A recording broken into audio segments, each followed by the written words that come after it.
వ్యాధిలో పడకలో మరణ పడకలో ఉండగా బిడ్డను మీరు ముట్టి స్వస్థపరచినందును బట్టి స్తోత్రాలు నాయన.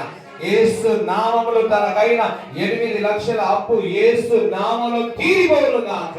కృప చూపండి, సహాయం చేయండి. దీనులను ఆదరించు దేవుడవు నీవై ఉన్నావు, నీకు స్తోత్రాలు. బిడ్డలు మీ యందు విశ్వాసం ఉంచిన అధిపతిని మా మందిరంలో సాక్ష్యం చెప్పాడయ్యా. ఆ సాక్ష్యాన్ని బట్టి పరమందు ఆశీర్వాదాలు నీవు విన్నావయ్యా, నీకు స్తోత్రాలు. నీవు విన్నావయ్యా, మాకంటే ముందుగా సాక్ష్యాలు విన్నది నీవే నాయనా. ఆ బిడ్డకు మీరు చేసిన మేలన్నీ పంచుకున్నాడు. యేసు నామములో తండ్రి తనకి మొదలుకొని తన జీవితంలో గొప్ప కార్యాలు జరుగును గాక. తన లారీ వ్యాపారం దీవించబడను గాక. వారు చేసిన కష్టార్జితం దీవించబడను గాక. తన 2 కుమారులకు యేసు నామములో ఈ సంవత్సరంలో వివాహం జరుగును గాక. యేసు నామములో కృప చూపండి, సహాయం చేయండి. మీకు వందనాలు ప్రభువా, అద్భుతం చేశావు, స్తోత్రాలు తండ్రి.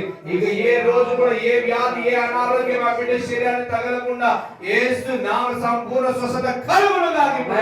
స్వస్థపరిచి ఆదరించే తండ్రి, తనతో మరి భార్య నాయన కవితను బట్టి ప్రార్థన చేస్తున్నాం. దయ తండ్రి, భర్త అనారోగ్యంతో ఉన్నప్పుడు బాధలో ఉన్నప్పుడు ఆదరించిన పరిశుద్ధాత్మదేవ నీకు స్తోత్రాలు. మీ అంత నమ్మకమైన భార్యగా, నమ్మకమైన తల్లిగా, నమ్మకమైన ప్రభా అయా స్త్రీగా అతను మీ సన్నిధిలో బిడ్డ సాగుతూ ఉండగా అయా పరిశుద్ధాత్మ దేవ అలనాడు లూదియా హృదయాన్ని తెరిచి ఓ వాక్యము గ్రహించే కృపలను గ్రహించిన పరిశుద్ధాత్మ దేవ మీ కృప తోడు గురించి దీవించి ఆశీర్వదించమని యేసు నామములో ప్రార్థిస్తున్నాం తండ్రి.